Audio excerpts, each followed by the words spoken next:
Welcome to my class. नमस्ते student.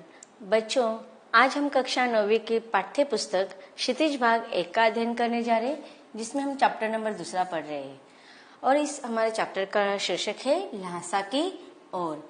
ल्हासा की ओर इस पाठ का यह सेशन नंबर 4 है।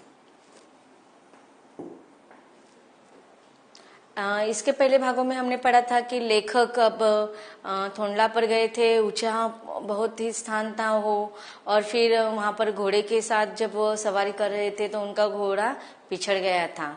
और फिर जब सुमति ने उसको जिस स्थान पर आने के लिए कहा था वो थोड़ा लेट हो गए थे, लेकिन सुमति को जैसे जल्दी गुस्सा आता था वैसे जल्दी शांत भी हो जाते थे। पर वहां पर उन्होंने कुछ नाश्ता कर लिया था। आगे के परिषद में लेखक कह रहे कि अब हम तिनरी के विशाल मैदान में थे, जो पहाड़ों से घिरा टापू सा मालूम होता था, जिसमें दूर एक छोटी सी पहाड़ी मैदान के भीतर दिखाई पड़ती है। अब देखिए, लेखक आगे के कौन से प्रवास में गए थे? तिनरी में। अब वो कैसा था? वह एक विशाल मैदान में था जो पहाड़ों से घिरा टापू सा था। टापू मतलब देखो, पानी के बीच में जो गहरा स्थान होता है उसे कहा जाता है टापू, जिसमें एक छोटी सी पहाड़ी मैदान के भीतर दिखाई दे रहा था। अब ये तिनरी जो था विशाल मैदानों में एक समुद्र में घिरे जैसा टापू दिखाई देता है, उसी प्रकार से दिखाई दे रहा था। उसी पहाड़ी का नाम है तिनरी समाधि गिरी। आसपास के गांव में भी सुमति के कितने ही यजमान थे। कपड़े की पतली पतली चिरी बत्तियों के गंडे खत्म नहीं हो सकते थे, क्योंकि बोध गया से लाए कपड़े के खत्म हो जाने पर किसी कपड़े से बोध गया का गंडा बना लेते थे। अब देखिए, यहाँ पर लेखक ने सुमति के एक और परिचय हमें करवाया है कि अब सुमति को एक भिक्षु थे, बौद्ध भिक्षु थे, मंगल के भिक्षु थे, इसलिए बहुत सारे लोग उनको जानते थे। अब जब वो तिनरी में गए तो वहाँ के आसपास के लोग भी उनको पहचानते थे, बहुत सारे यजमान उनके पहचान के थे। तो फिर वो क्या करते थे?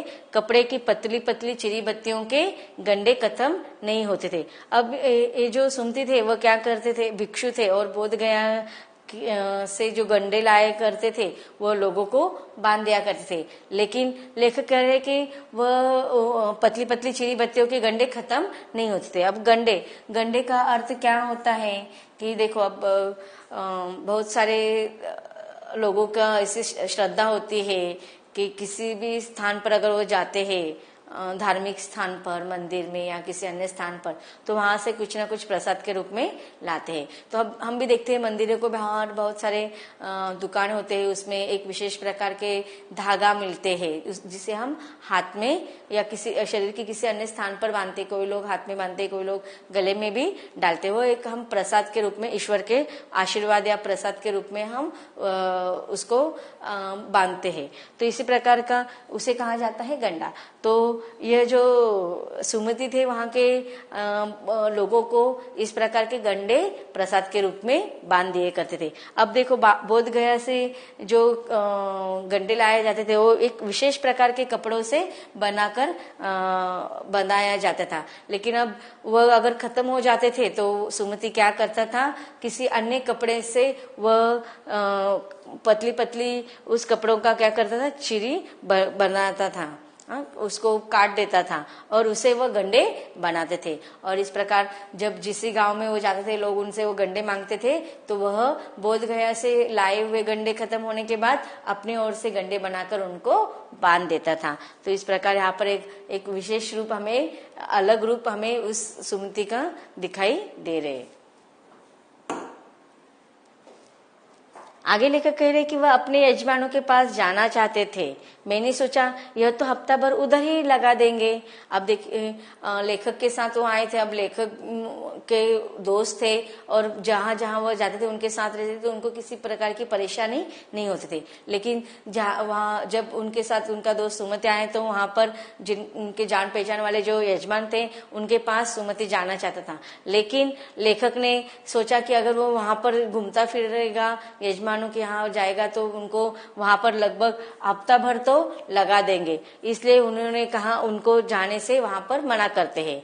मैंने उनसे कहा कि जिस गांव में ठहरना हो उसमें भले ही गंडे बांट दो, मगर आसपास के गांव में मत जाओ, इसके लिए मैं तुम्हें ल्हासा पहुंचकर रुपए दे दूंगा। अब देखिए वो लेखक चाहते थे कि वह जिस गांव में ठहरे हुए थे उस गांव में जितने भी लोग उनके पास आते थे गंडे बांधने के लिए, मांगने के लिए, तो लेखक कहते हैं सुमति को कि जिस गांव में हम ठहरे उस गांव में तुम लोगों को वो गंडे बांट दो, लेकिन आसपास के गांव में उनको छोड़कर मत जाओ, और इसके बदले में जो तुम्हारा नुकसान होगा मैं क्या कर दूंगा, उस नुकसान को मैं ल्हासा में पहुंचकर आपको उसके बदले में रुपए दे दूंगा। सुमति ने स्वीकार किया। दूसरे दिन हमने भरिया ढूंढने की कोशिश की, लेकिन कोई न मिला। भरिया अर्थात भार वाहक। देखो अब हम कहीं पर भी जाते हैं तो हमारे पास बहुत सारा भार होता है, सामान होता है, तो ऐसे समय पर हम क्या करते हैं, किसी व्यक्ति को हम पैसे देकर वो हमारा सामान ले जाने के लिए कहते हैं, उसे हम हमाल भी कहते हैं। तो इस प्रकार उनका भार वहाने के लिए उन्होंने एक भार वाहक ढूंढने का, भरिया ढूंढने की बहुत कोशिश की, लेकिन कोई व्यक्ति न मिला। सवेरे ही चल दिए होते तो अच्छा था, लेकिन अब 10-11 बजे की तेज धूप में चलना पड़ रहा था।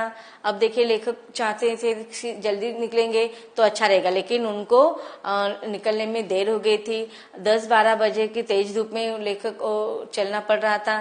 तिब्बत की धूप बहुत ही कड़ी मालूम होती है, यद्यपि थोड़े से भी मोटे कपड़े से सिर को ढाक ले तो गर्मी खत्म हो जाती है। अब देखिए यहाँ पर लेखक कह रहे हैं कि एक तरफ धूप का भी वर्णन कर रहे हैं कि वहां पर बहुत तेज धूप होती है, लेकिन अगर हम किसी कपड़े से सिर को ढक लेंगे तो वहां पर जो धूप की गर्मी होती है वह खत्म हो जाती है, मतलब उतनी धूप की गर्मी, तेज गर्मी हमें नहीं लगती है। लेखक आगे कहते कि आप 2 बजे सूरज की ओर मुंह करके चल रहे हैं, ललाट धूप से जल रहा है और पीछे का कंधा बर्फ हो रहा है, अर्थात ठंडा हो रहा है। मतलब देखो यहाँ पर हमें क्या विशेषता दिखाई दे रही कि किसी स्थान पर बहुत ही तेज धूप होती है तो किसी स्थान पर बहुत ही बर्फ की वजह से ठंडक होती है। कि अगर हम दोपहर के 2 बजे सूरज की तरफ मुंह करके चलते हैं तो हमारे चेहरे पर तेज धूप के कारण पसीना आता है।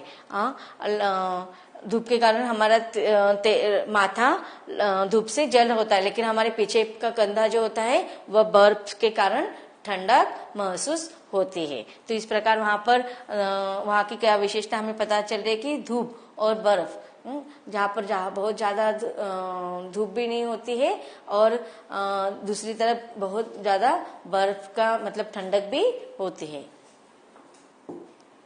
आगे लेखक बता रहे कि फिर हमने पीठ पर अपनी अपनी चीजें ला दी। अब उनको भार वाहक नहीं मिला था, इसलिए उन्होंने जितने भी उनकी चीजें थे सब पीठ पर लादना आराम कर दिया। डंडा हाथ में लिया और चल पड़े। यद्यपि सुमिति की परिचित इंद्रिय में भी थे, लेकिन वह एक और यजमान से मिलना चाहते थे, इसलिए आदमी मिलने का बहाना कर शेखर विहार की ओर चलने के लिए कहा। अब देखिए सुमति की जान पहचान वाले बहुत थे, इसलिए लेखक ने सुमति ने क्या किया, तिंद्रे में परिचित होने वाले वजह से वो एक यजमान से मिलना है ऐसा बहाना बनाकर उस आदमी के मिलने के बहाने से उस ओर जाने के लिए लेखक को कहते। तो इस प्रकार शेखर विहार की ओर लेखक और सुमति चलने लगे। तो इस प्रकार सुमति शेखर विहार नामक स्थान पर आगे चलने के लिए निकल पड़े। तिब्बत की जमीन बहुत ही अधिक छोटे बड़े जागीरदारों में बटी है। आगे लेखक देखो जमींदारों के, जागीरदारों के बारे में हमें बता रहे हैं कि वहाँ की जो जमीन है वह छोटे बड़े जागीरदारों के बीच में बटी हुई है और इन जागीरों का बहुत ज्यादा हिस्सा मठों अर्थात विहारों के हाथ में है। अब देखिए भिक्षु होने के कारण वहां पर बहुत अधिक मठ होते हैं अर्थात बुद्ध विहार, उसे हम बुद्ध विहार भी कहते हैं। अब ये बुद्ध विहार जो होते हैं वहां पर बहुत अधिक जमीन होने के कारण वो जमींदार के अंडर में होती है और उन जमींदारों का जो हिस्सा होता है वह अधिकतर जो बड़े बड़े बुद्ध विहार या मठ होते हैं उनमें बटे हुए होते हैं। अपनी अपनी जागीर के हर एक जागीरदार कुछ खेती खुद भी कराता है, जिसके लिए मजदूर बेगार में मिल जाते हैं। अब देखो, जो जागीरदार होते हैं उसके अंडर में जितनी भी जमीन होती है, वो बुद्ध विहार या मठ का जितना भी जमीन उनके अंदर होती है, वह क्या करते हैं, उसका उपयोग मठ बनाने के लिए भी करते हैं। और जो बची खुची जमीन होती है उसमें वह क्या करते हैं, खुद खेती भी करती है, जिससे उनकी आमदनी भी बढ़ सके। और इस खेती में काम करने के लिए जो मजदूर होते हैं वो भी उनको आसानी से उस समय मिल जाते थे। अब क्योंकि से मतलब जो उनके जो भिक्षु होते हैं वो जागीरदार होते हैं, और जागीरदार उस समय एक राजा के समान ही होते थे। उनका वहां पर हुकूमत चलता था, लोग उनको मानते भी थे। और जब खेती करने के लिए, जो काम करने के लिए जो मजदूर रहते थे वो बेगार में मिल जाते हैं। अब देखिए, बेगार का अर्थ क्या होता है कि जो श्रमिक लोग होते हैं, परिश्रम करने वाले जो लोग होते हैं, मजदूर जो लोग होते हैं, जो बहुत गरीब होते हैं, निम्न वर्ग के होते हैं, ऐसे लोगों को ये बड़े लोग क्या करते थे, अमीर लोग अपने यहाँ काम करने के लिए बुलाते थे। अब देखिए, उस समय बेगार के संबंध में बहुत आंदोलन हुआ था, और वो उसके संबंध में कानून भी निकाला गया था। अब बेगार का अर्थ क्या होता है कि ऐसे मजदूरों को उनसे काम तो करवाया जाता था, लेकिन उसके बदले में उनको किसी भी प्रकार का बदला नहीं दिया जाता था, मुबादला नहीं दिया जाता। अर्थात जैसे कि कोई काम करता है तो हम उसके बदले में उनको पैसा या कोई अन्य वस्तु देते हैं। लेकिन ये जो मजदूर लोग होते थे उनसे वह बड़े जो लोग होते थे, अमीर लोग होते थे, ऐसे ही बिना कोई मुबादला दिए फोकट में काम करवाते थे। तो मजदूर बेगार में उनको मिल जाते थे। खेती का इंतजाम देखने के लिए वहां कोई भिक्षु भेजा जाता है, जो जागीर के आदमियों के लिए राजा से कम नहीं होता था। अब देखिए, जो खेती का इंतजाम करने के लिए भिक्षु भेजा जाता था वह जागीर के प्रमुख रहता था, और जागीर के आदमियों के लिए, वहां के लोगों के लिए, जनता के लिए वह जो भिक्षु रहता था या जो जागीरदार रहता था वह किसी राजा से कम नहीं हुआ करता था। शेखर की खेती के मुखिया भिक्षु नमसे बड़े भद्र पुरुष थे। अब देखिए, शेखर का जो स्थान था, शेखर मठ या शेखर विहार, वहां के मुखिया के बारे में अर्थात नमसे के बारे में लेखक यहाँ पर जानकारी दे रहे हैं कि शेखर की खेती का जो मुखिया था, जो प्रमुख भिक्षु जो था वो कौन था, नमसे था। और वह बहुत ही बड़े ही भद्र पुरुष थे, अर्थात अच्छे सभ्य पुरुष थे। वह बहुत प्रेम से मिले।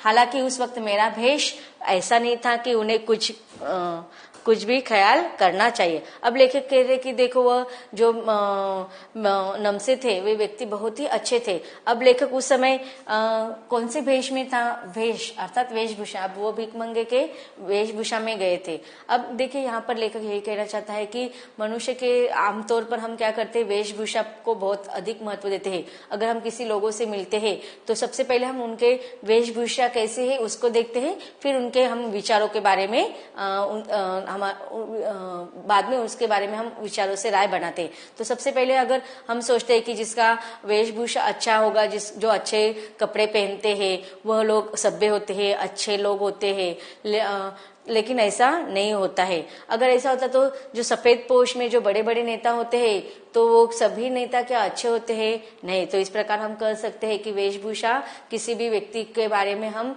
अच्छा या बुरा यह नहीं कह सकते हैं कि अच्छा वेशभूषा पहनने वाला व्यक्ति अच्छा होगा और बुरे या निम्न गरीब लोग जो होते हैं वो निम्न कम पैसे वाले जो कपड़े पहनते हैं अर्थात सर्वसामान्य जैसे वेशभूषा धारण करते हैं वो व्यक्ति अच्छे नहीं होते हैं, ऐसे नहीं हम कह सकते। तो किसी भी प्रकार के व्यक्ति के संदर्भ में उसकी वेशभूषा नहीं बल्कि उसके विचारों से हम अपनी राय बनाते हैं। जिस प्रकार से देखो, कमल कैसे किचन में खिलता है लेकिन उसका भी अपना अस्तित्व होता है ना, तो उसी प्रकार निम्न गरीब लोग जो निम्न प्रकार के सर्वसामान्य कपड़े पहनते हैं तो वो अच्छे हो सकते हैं। तो किसी यहाँ पर लेखक यही कहना चाहता है कि उनका जो वेशभूषा था, उन्होंने भीख मंगे का किया था, वो सर्वसाधारण रूप में था, लेकिन इतना होने के बावजूद भी, इतना बड़ा व्यक्ति होने के बावजूद नमसे ने उनके साथ बहुत ही प्रेमता के साथ व्यवहार किया था।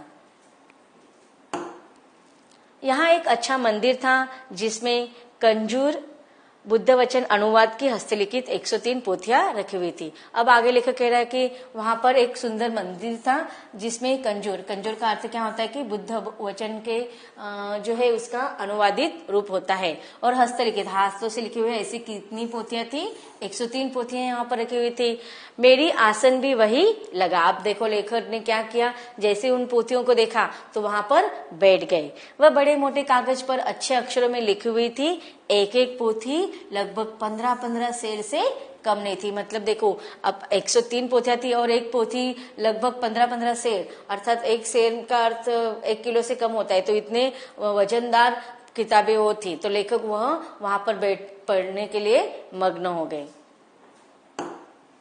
सुमति ने फिर आसपास अपने यजमान के पास जाने के बारे में पूछा।